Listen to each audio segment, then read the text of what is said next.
Ok, on essaye ça. Vous double-cliquez sur la poignée qui est en bas à droite du bloc.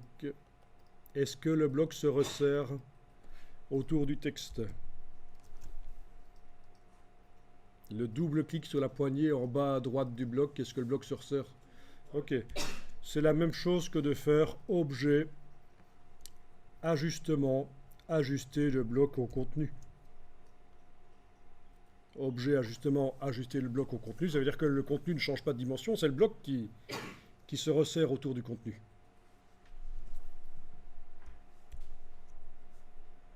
Et là, avec l'outil de transformation manuelle, vous allez pouvoir repositionner, agrandir avec la poignée du coin et la touche majuscule.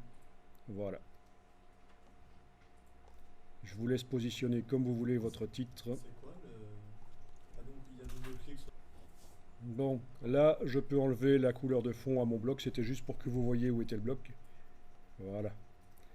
Vous remarquez que le texte déborde du bloc, mais ça, c'est pas du tout un problème dans InDesign. On peut avoir des choses qui débordent en dehors du bloc, des polices de caractères, notamment pour faire des lettrines. C'est pas du tout un problème. Ça s'imprime, c'est pas parce que ça sort visuellement du bloc que ça ne va pas. Ok.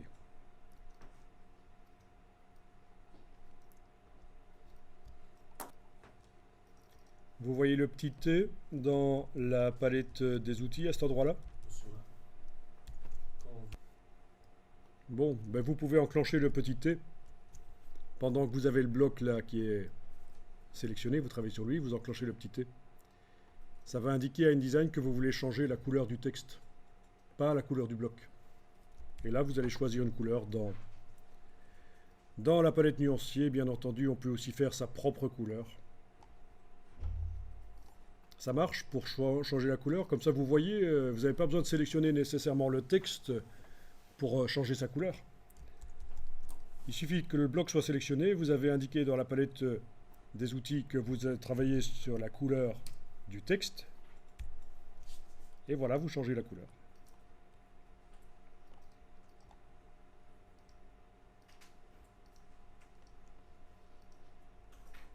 Ok, donc c'est super simple, c'est pas très joli.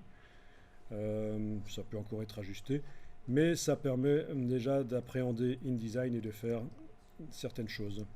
Après, on ajuste.